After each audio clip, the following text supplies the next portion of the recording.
Students, my name is Mohammad Zubair and I am a student of CMA. I am from Lahore campus and I am a mentor of subject FCMA and I am conducting the session from last 1.5 years. ये मेरा छोटा सा जो है वो एक intro था। Basically हम लोग इस सेशन के अंदर क्या करते हैं कि ये एक क्रैश कोर्स है जिसके अंदर स्टूडेंट को FCMA से रिलेटेड थ्योरेटिकल पॉइंट्स सारे तकरीबन दो तीन सेशंस के अंदर डिस्कस किए जाते हैं। सारी थ्योरी को कवर किया जाता है और साथ में उनके साथ एक कॉम्प्रिहेंसिव प्रैक्टिस की जाती है जो पेपर के पॉइंट ऑफ व्यू से क्वेश्चंस होते हैं उनकी। तो बेसिकली आज की इस लेक्चर को रिकॉर्ड करने का पर्पज़ ये है कि आप लोगों के पॉइंट्स तो सारे क्लियर होते हैं, प्रैक्टिस भी आप लोग अपनी तरफ से पूरी करके जाते हैं, लेकिन आप लोगों को जो पेपर के अंदर MTQs हैं उनको अटैम्प्ट करने में काफ़ी इशू आता है। Like issue in the sense इस तरह कि आप लोग अपनी तरफ से तो 110% करके आते हैं और यही डिस्कस कर रहे होते हैं अपने दोस्तों के साथ कि मेरा पेपर बहुत अच्छा हुआ, मेरा पेपर बहुत अच्छा हुआ, मेरा पेपर पास है। लेकिन जब रिज़ल्ट आता है तो ख़ास तौर पे आपके MTQs वाले पोर्शन के किसी के अंदर किसी स्टूडेंट के 2 नंबर लगे होते हैं, किसी के 1 लगे होते हैं, किसी के 3 लगे होते हैं। तो अब वजह क्या होती है वहाँ पे? बेसिकली वजह ये होती है कि आप लोग वैल्यूज़ के पॉइंट ऑफ व्यू से बहुत अच्छी जो है वो प्रैक्टिस करके जाते हैं, लेकिन आप लोग जो है वो डिस्क्रिप्टिव मतलब थ्योरी के पॉइंट ऑफ व्यू से आप लोगों की जो प्रैक्टिस है वो बहुत वीक होती है।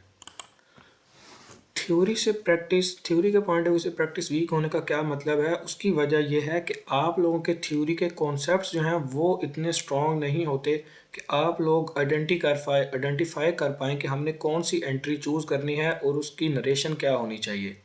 तो बच्चा जो है वो एग्ज़ाम के अंदर जो फॉर्मेट होता है FCMA का वैल्यूज़ वाले पोर्शन में, तो वो वैल्यूज़ एग्जैक्ट वैसे ही लिख रहा होता है जैसी उसने प्रैक्टिस की होती हैं।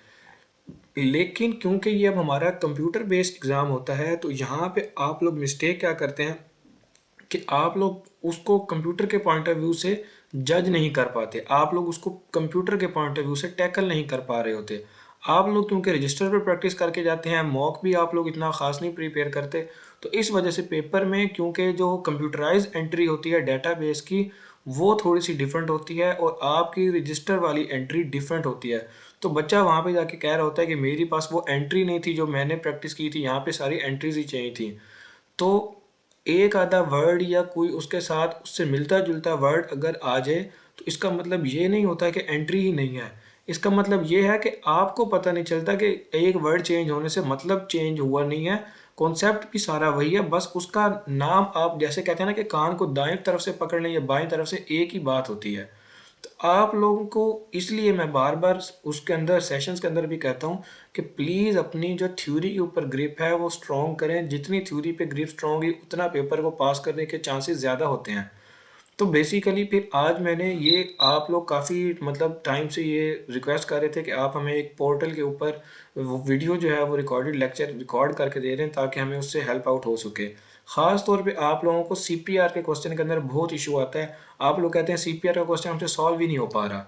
क्यों जी? वहाँ पे वो एंट्रीज ही नहीं होती हैं। तो देखें, आप लोगों की एंट्री सारी अवेलेबल होती हैं, आप लोगों को पता नहीं होता।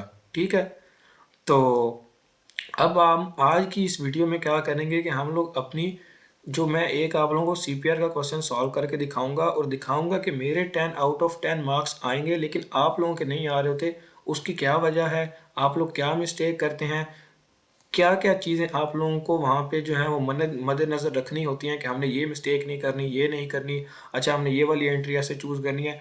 तो बेसिकली हम लोग इस रिकॉर्डेड लेक्चर के अंदर वो वाला क्वेश्चन सॉल्व करेंगे CPR का, ताकि आप लोगों को पता चल सके, आइडेंटिफाई कर सकें आप लोग लेक्चर देके कि हम लोग क्या मिस्टेक कर रहे होते हैं, क्या नहीं कर रहे होते। तो बेसिकली ये पहला लेक्चर जो था ये एक इंट्रो का लेक्चर था जिसमें मैंने आपको बता दिया कि आप लोगों को क्या क्या करना चाहिए।